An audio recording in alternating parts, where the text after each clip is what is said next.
Well, so that's the model number of the Craftsman box I just bought. 12 drawer, 52 inch. Came in this big box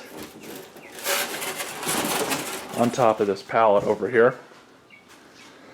Loaded that into the back of the van. Me and my buddy brought it back to the house. And so this is the toolbox. Go ahead and roll it over here. So overall, this is a pretty big damn toolbox. I knew it was going to happen eventually, and I've been kind of putting this day off for a while. But I completely filled up my toolbox at work. So I knew eventually I was going to have to buy a newer, bigger one. And I knew for sure I didn't want to spend, the thousands of dollars it would cost for a Snap-on or Matco toolbox. Though honestly, it wouldn't be a bad investment. I just don't want to spend that kind of money on a toolbox at this point. So I went to Sears and I had a look at what they had to offer. And the box that I have now that I use at work is an older Craftsman box. It's, their old heavy-duty line. And that box is about 30 or 40 years old, believe it or not. And it is made leaps and bounds better than this one. That said, this is the best box that Craftsman had in the store. This is their premium heavy-duty line. You guys can see right here. They have standard duty, heavy duty, and premium heavy duty, with really the only differences being the type of bearings and some of the colors and casters that are being used on the box. That also said, this toolbox I did get on sale. I was originally going to buy an extension type box. It's one of those ones that kind of hangs off the side, and I was going to put that on my box, but it was about from here to here was the drawer length, and it couldn't support that much weight.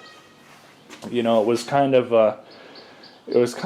a middle ground, so to speak. But that little box extension was $300.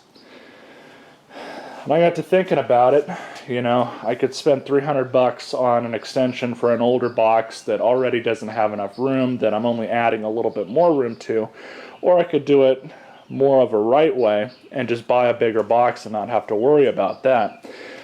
Now the big thing is, with this box, they had another one which was slightly smaller and slightly cheaper. The other one was like $550. This one was $800.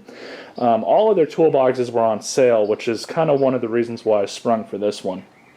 This one apparently, according to the flyer that was in the store, normally retails for about $1,400. So I knew that this box was a good deal to begin with. And I was, I'm happy enough with the quality of the box that I don't think it's going to be a huge deal.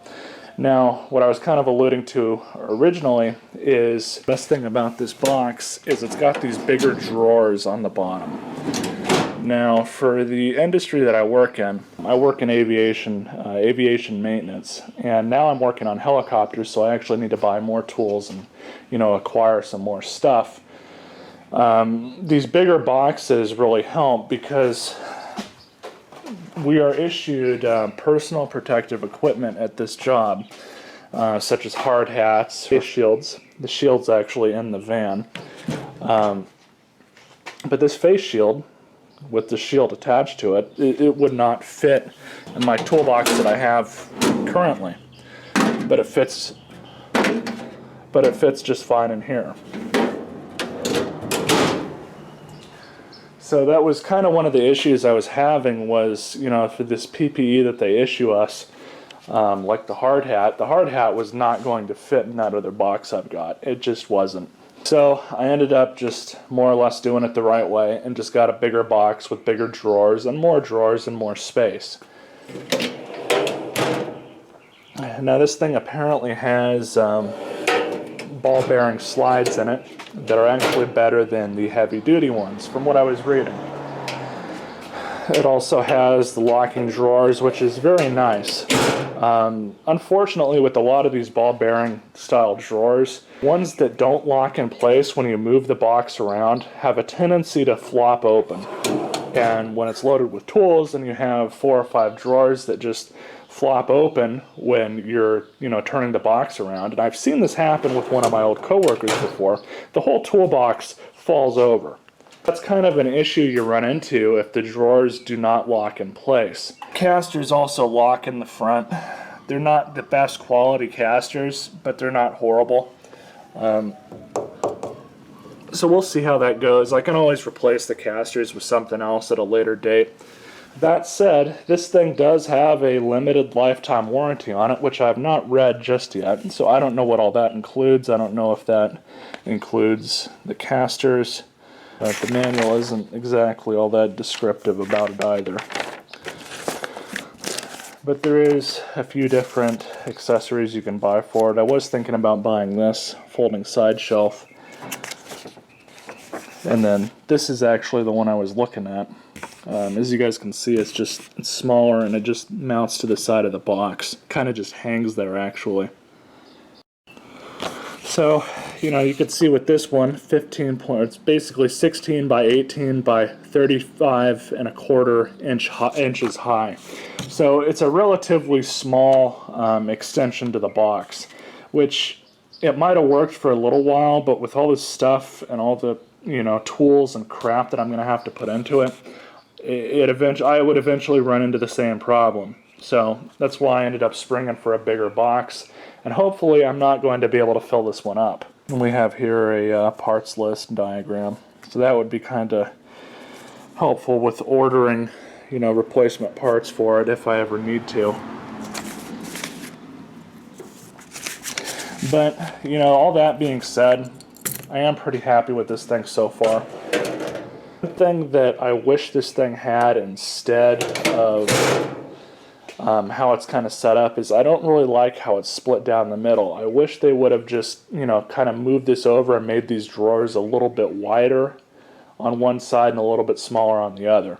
That would have been a lot better, but, it's not a deal breaker with how it is. It's just, I would have preferred it to be a little bit different.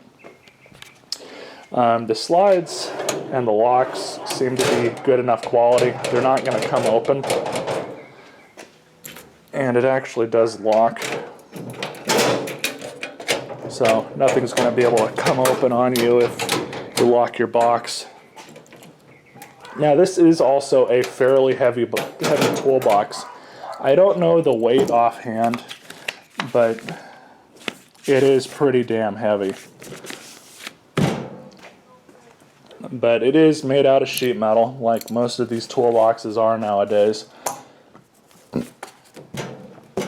But it's, it's durable enough, and guys at work have these boxes and similar Craftsman boxes, and they've had them for years with no major issues. Hopefully I do get a good amount of use out of this thing, and really the only thing I had to assemble on it was just the handle. So I stuck that on, and that was it. Stuck that on and put this on, which I'm actually just going to cut out size up a sheet of plywood and just throw that over like I had on my other box. That takes a lot of the wear and tear off the top of the box, and I like using the top of the box as it was intended. Put stuff on, put parts on, work on stuff. So it should work out pretty good. I'll see if I can get you guys some sort of update video after I get all this stuff in it from work. But this is going to be something that I'm going to be doing at work, so I don't know if I'll be able to get you guys a full video on that. I might be able to snap you guys some pictures though, but we'll have to see how that goes. So, first general overview, I like this thing, I'm happy with it, and hopefully I get years and years of use out of it. If you guys like this video, rate, comment, subscribe. You all stay classy.